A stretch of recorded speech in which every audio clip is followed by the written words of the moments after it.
O exconcelleiro Telmo Ucha solicitará ao Concello de Ourense nas súas palabras, espido fiscal do alcalde, logo de que o Concello desestimase a anterior solicitude de información presentada polo exedil.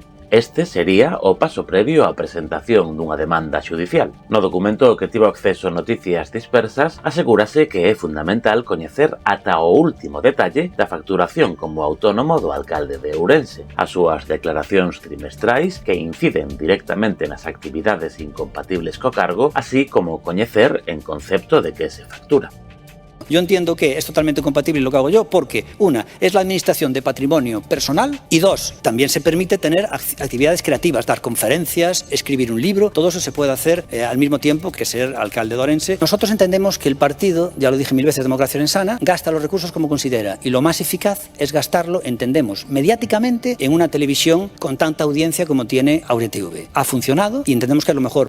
Así mesmo, para Telmo Ucha é fundamental coñecer onde ten o alcalde as súas propiedades inmobiliarias e cales son para poder fiscalizar se as decisións que se adoptan en materia urbanística axústanse a criterios obxectivos ou, pola contra, tómanse para favorecer intereses particulares. Telmo Ucha solicita que lle sexa remitida ao seu enderezo de correo electrónico a seguinte documentación: todas as declaracións de bens patrimoniais correspondentes ao alcalde desde 2019. Solicita tamén todas as autoliquidacións do imposto sobre a renda, patrimonio e, no seu caso, sociedades correspondentes ao alcalde desde 2019. Ademais, solicita as retribucións percibidas anualmente polo alcalde neste período. Así mesmo, solicita que o secretario do Pleno, como responsable do rexistro de intereses dos membros da corporación, certifique se o alcalde cumpriu coa legislación vixente en materia de transparencia e do goberno. Isto é, se estas declaracións de bens constan no rexistro de intereses de membros da corporación. E no caso de que non sexa así, que explique o motivo polo que estas declaracións non lle foron requeridas ao alcalde.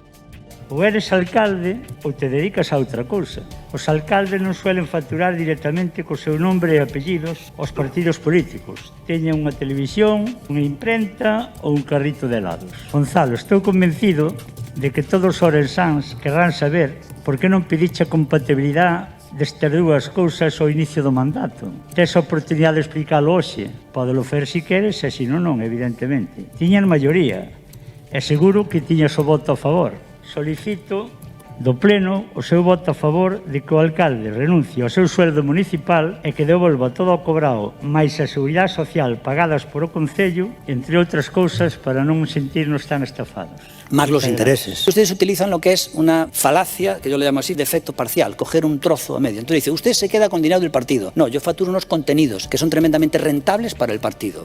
Vamos a ver, yo en esta moción antes he leído un poco lo que es el régimen, un resumen del régimen de incompatibilidad. El señor Villarino conoce perfectamente el tema. Luis Seara, pues estoy de acuerdo en prácticamente todo lo que ha dicho de la necesidad de solicitar la compatibilidad. Pero aquí estamos hablando de una moción. Esta moción lo que dice es instar al alcalde de Ourense, don Gonzalo Pérez Jácome, a que renuncie a su sueldo municipal, ya que claramente es incompatible, bla, bla, bla, bla. Reintegre al Concello todas las cantidades indebidamente cobradas, etc. Esta moción no pide que presente la compatibilidad, algo que ya es obligatorio por ley. Lógicamente, es un tema muy controvertido, como he dicho antes. Yo no voy aquí a defender al alcalde.